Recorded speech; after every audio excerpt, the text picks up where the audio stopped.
Good everyone, Organization. Today it's another episode in my Joe's Brief History Chat series.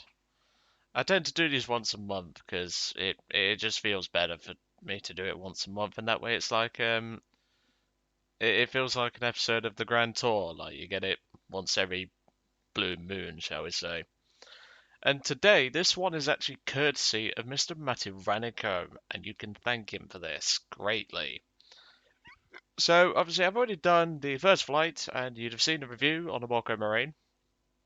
And once again, you're seeing it again.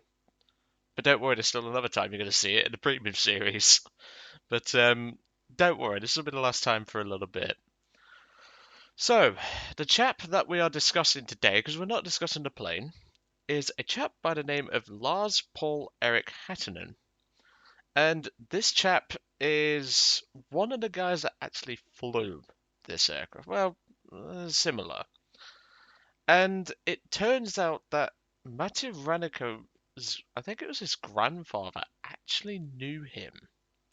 So this one's actually pretty close to Matti Rannikko's heart. And obviously, for me to replicate that, I had to choose a battle that had a lot of action, a lot of, shall we say, team play and stuff like that. Because obviously he would have worked with his squad mates and other things like that.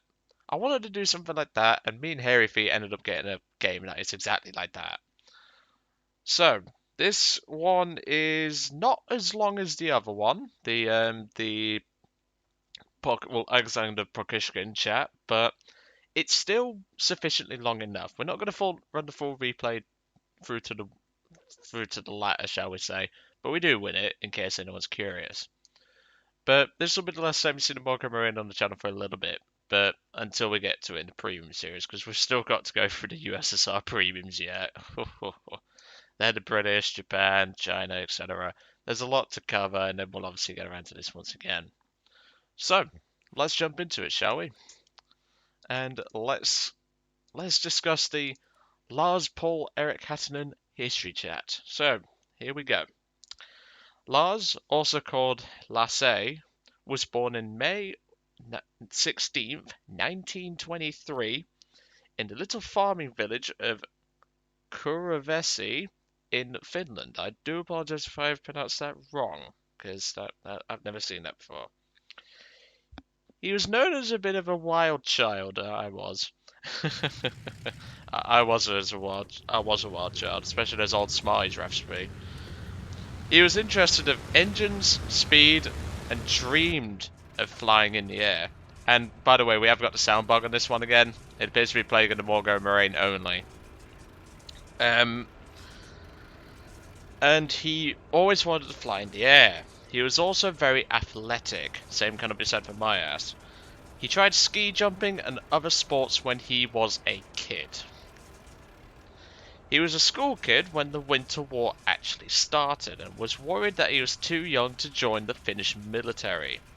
Between the winter and continuous war, he was enlisted in the Finnish White Guard and what was quite popular of the people of Finland at the time.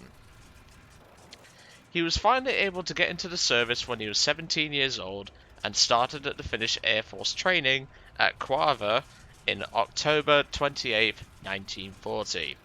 He earned his pilot wings and was assigned to the front to Flight Regiment 2 in Flight Squadron 28 in summer of 1943. So it's 3 years before he even gets into combat, folks. When he was a combat pilot in Flight Squadron 28 in continuous war, he flew over 70 combat missions, mainly recon, patrol, and strafing missions. Flight Squadron 28 was equipped with Marine Saulnier MS-406s, which was totally obsolete by the time he flew them. Bear in mind, this is before the, as far as I can tell from the notes, this is before the modifications done to make the Morco Marine what it was, as far as I can tell. And even with this completely obsolete aircraft, he was still able to down 3 Russian aircraft, a Douglas DB-7, also known as a Boston, a Russian P-40, and a Lavochkin LA-5. Pretty impressive kills, if I do say so myself. And in July 1944, Flight Squadron 28 got their first Morco Moraine. So quite clearly this was a bit of a... It was a bit late to get the Morco Moraine, but it was still comparable to the Russian fighters. And Lasse got his 3 other kills, because he got 6 kills in total, with this Morco Moraine, or what is listed here in the notes as a Boogie Moraine. I think that's a mistake on Matti Rannikko's part, but I'm not sure. 1 Yak 3 or Yak 9, and 2 P-39 era Cobras. So he downed a couple of Cobras. Good on him. July 30th is when he shot down those 2 Cobras and was nearly his last flight. In that combat, a IL-2's tail gunner, Matty's English on this email that he actually sent to me isn't too, like, it wasn't very well structured, but I'm just adding more words to it to make it actually work. But a IL-2's tail gunner was able to shoot his Morco Moraine down. One incendiary bullet was hit to his fuel tank and burst the whole plane into a fireball. His plane was completely aflame. He was burned extremely badly, but still somehow managed to bail out the aircraft and crushed his hip at the impact to the ground. You gotta remember, this is a low altitude bailout. There wasn't really much to like soften the blow either. He did have a parachute, but it was quite a low altitude bailout. He was soon hospitalized and got treatment to those burns, that broken hip and damaged nerves. He was doomed to eat heavy painkillers for the rest of his life. He was limping and also very badly burned. He had burn marks on upper torso, hands and left side of his face. I bet he wasn't a looker after that. After the war, he decided to go to Brazil and bought a dust plane and started a company named Aeroserviço de Agricultura. That appears to be Spanish. And he moved back to Finland in 1951 and was hired to OY, former Finnair OY, as a commercial pilot in 1955. Now this is where it gets a bit dark, this story, so just bear that in mind. On January the 3rd, 1961, at early morning, he was a pilot in Aeroflight 311 flying a Douglas DC-3 with co-pilot Veikko Halme, also an old war pilot, 1 stewardess and 22 passengers. Sadly, the aircraft crashed and all 25 aboard were killed in the crash in the town, or near the town of Vasa in Finland. What happened in that flight is completely uncertain. I've even researched this flight and it seems very mixed sourcing, shall we say. And some eyewitnesses apparently claim that all of them were drinking some form of alcohol, but couldn't say who was taking more or less. After the crash, both pilots had a toxic test that did show that both was drunk at the time, but obviously due to the severe crash, it's hard to tell who's who. And both pilots were drunk. They were over the limit of what you shouldn't be drinking and flying in the first place, but even so. At the crash site, at the cockpit area was found 1 passenger, badly damaged human remains. Why was there a third person in the cockpit? In my personal opinion, it is personally most likely that the person was thrown towards the cockpit after the crash. It was a bit of bad weather that morning in that region, and one reported was a case of pilot error at low altitude deeming the crash. But why was a badly wounded war veteran who was doomed to eat strong painkillers was still flying? And even a commercial aircraft. One odd thing was that Finnish government wanted to rush that crash investigation. That was deemed to be weird for the time, shall we say. And it was it was a bit weird actually researching this a bit further. But Lars Paul Erich Hattinen was the last ace of the Finnish Air Force and one of the youngest two at the time.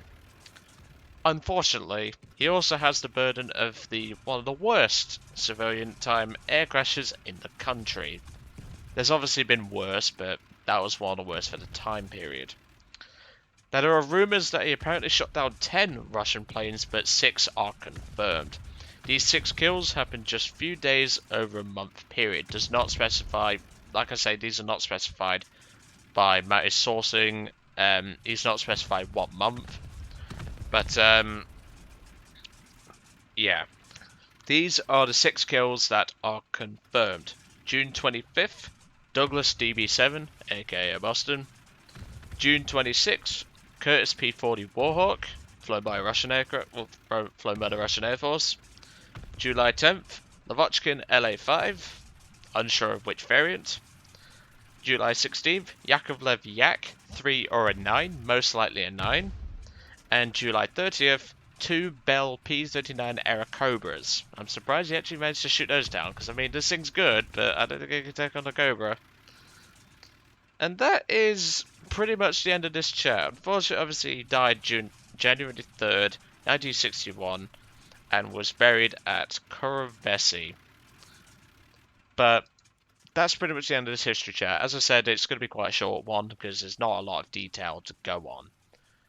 But this one was special to Matti Rannikko, so I thought, I've got to do it.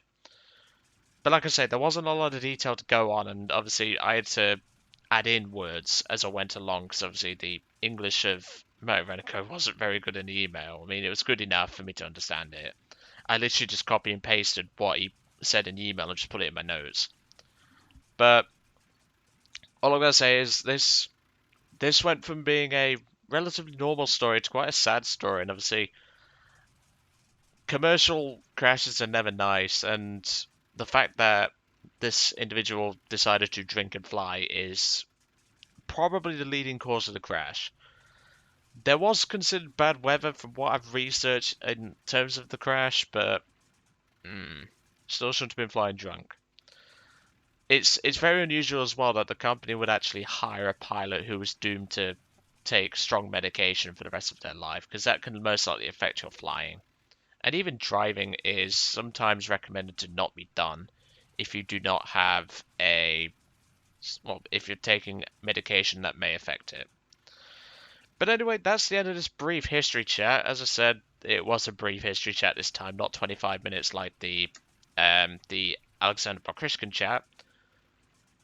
But like I say, it's just there wasn't a lot of detail to go on this one, so apologies for it being a bit bare. But at the same time, that's all the detail I had. If anyone has any other details, please do feel free to slap them in the comments below. But anyway, I'll see you all on the next one.